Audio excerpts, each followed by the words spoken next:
fourth grade. We are going to start There's an Owl in the Shower. Today we are starting with chapter 9. This chapter is called Imprinting. Okay, here we go. 3 days and 29 mice later, Barty had a perch. His body had fattened and his head no longer drooped. When Leon put the perch down in the kitchen, Barty hopped up onto it, shook his feathers, and sat up straight. Only the yellowish talons of his big feet showed beneath his pantaloons. White down still covered most of his body, but sable-brown feathers were beginning to appear on his back and wing coverts. He was becoming a juvenile owl, who would soon be adorned with the immature feathers of his species. They would be different from his baby down, and different from the feathers he would wear as an adult next year. Barty turned around 3 times, shook, and tucked his head into his shoulder feathers. Soon he was asleep. Leon and Borden had driven west to the redwood forests that grow along the coast to select this perch for Barty. It was a burl, or sprout, that rises from the roots of the parent redwood and develops into a tree more swiftly than a seed. Barty's sprout was about 2 feet high with a rounded top, the perfect foothold for his big feet and curved talons. Leon had found it on the root of a stump in an area he had once helped to clear cut. As he carried it to the truck, he stopped by the stream at the foot of the mountain. The water was opaque with mud. No salmon were spawning in the shallows. He looked up at the clear-cut mountainside. They were supposed to replant here, he said to Borden. Young trees would hold back this mud. He looked up at the devastation. They never should have clear-cut. What should they have done? Borden asked. Selected the big good ones. We had a good crew. We could have gotten them out without wiping out the forest. Would have been cheaper in the long run, too. When Sally came home from school, she didn't go to her room and close the door anymore, but went right to the kitchen. She had taken it upon herself to change the newspaper under Barty every day, vacuum his feathers, and put down fresh drinking water. I wish you'd keep your room as neat as you keep Barty, Cindy said as Sally scrubbed Barty's water dish. Yeah, but that's no fun, Sally answered. Taking care of a cute little owlet is fun. She picked up a pellet and was about to throw it out when Borden came in from school to change his work clothes. to his work clothes. What's that all about? He asked eagerly. It's a pellet, she said. Owls eat their food whole. They cast when they can't digest before they eat again. Why? Pop wondered about them, Borden answered nonchalantly. I'll tell him they're perfectly normal. They're so normal, Sally went on, that if owls eat just beef and don't get the fur, bones, and feathers in rodents and other birds, they won't be able to cast, and they'll get sickly. Birds of prey must cast. Borden went into the living room to tell Leon about the pellets. He was watching his afternoon program with Barty. Cindy glanced through the door at the 2 couch potatoes.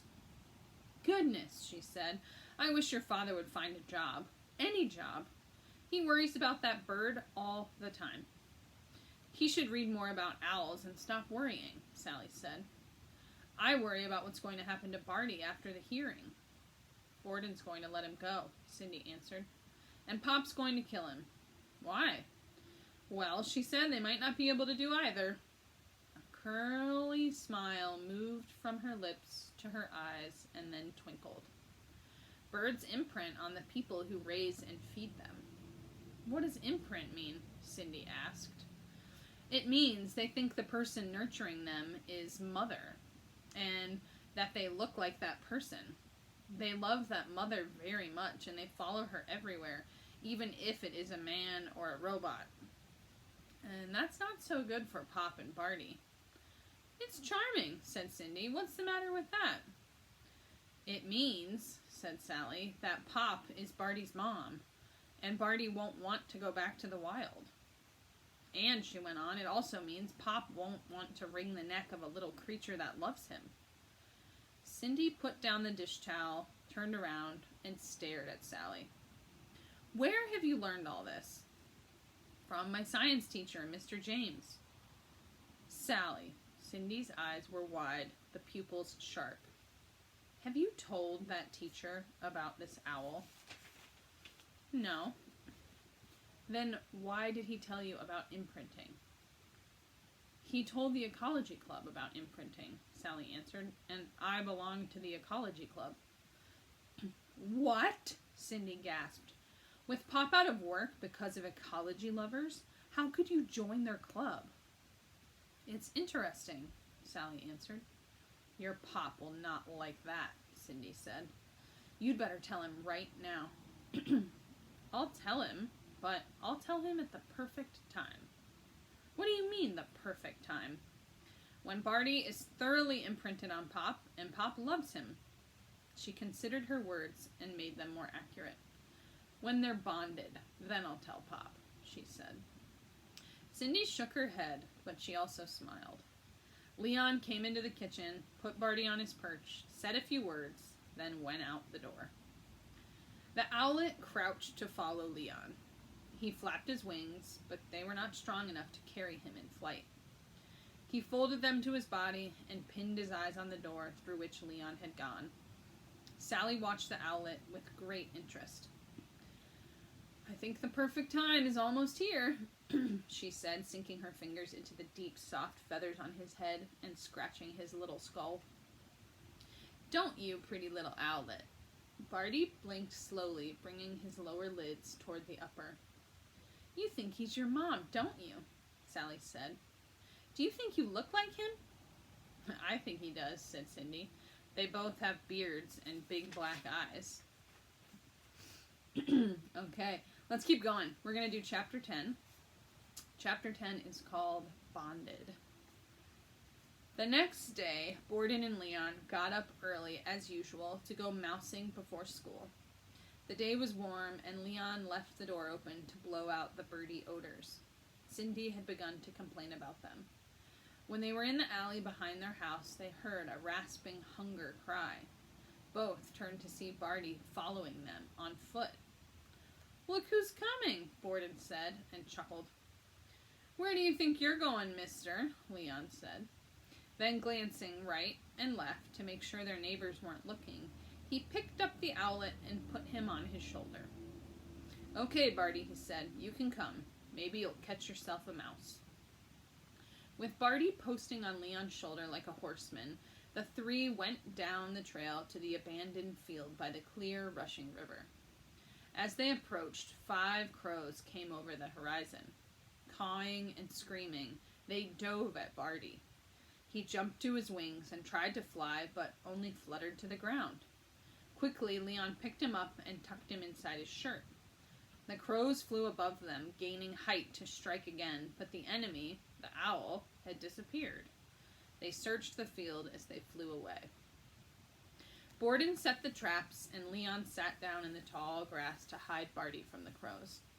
He took him out of his shirt and placed him on his knee. Barty turned his head a full 145 degrees to the left and then to the right as he observed the trees and sky along the river. Then he lifted his feathers to say he was content. Leon sighed to say the same thing and tilted his face into the warm sun.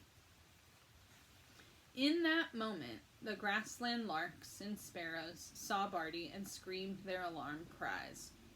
The crows heard and came racing back, blasting out frantically uttered caws that meant, "Come harass the owl!" Within seconds, 12 crows were diving and swooping at Barty, cawing hysterically. Another was on its way to the fracas. Okay, said Leon, and he put Barty back in his shirt. Guess we can't let Barty out of the house again, Borden said. The crows will tell the whole world that we have an owl. Here's a picture of Leon with Barty on his shoulder, the crows circling, and Borden, Borden pointing at them.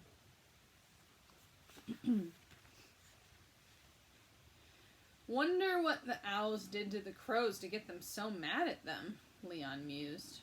Took their nests in the big trees, maybe? Borden said as he hoisted his school pack and headed toward town. Several hours later, Leon put the owlet down in his backyard. I've got to know something, Barty, he said, and took a few steps. Barty took a few steps. Leon stopped. Barty stopped. Leon ran in a circle. Barty ran in a circle. Leon hid behind the trash can, and hopping and bouncing, Barty found him. Scallywag, he said, laughing. You like me, don't you? Picking him up, he carried him into the kitchen.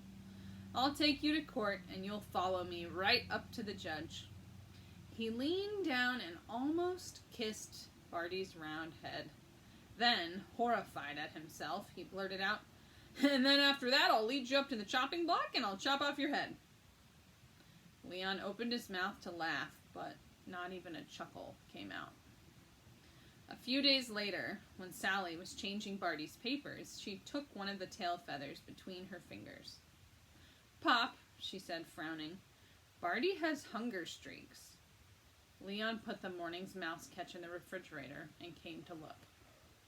What are hunger streaks? See these tracks across each tail feather? She pointed to a line in which there were no veins.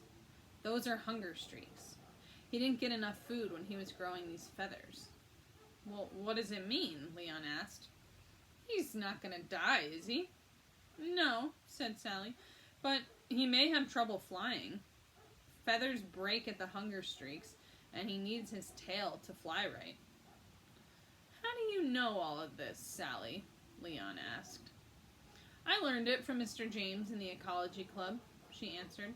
We're studying birds of prey right now. The time was right to tell Leon about the club. Barty loved Leon, and Leon loved Barty. As Sally had surmised, Leon was not angry. However, he was a little miffed. He walked quickly away and went and turned on the TV. Above the din of the news, Sally heard him call, Find out what you can about hunger streaks. It would be a terrible thing if Barty couldn't fly. And that's the end of chapter 10. Thank you, kids watching the video, for tuning in. Sounds like Leon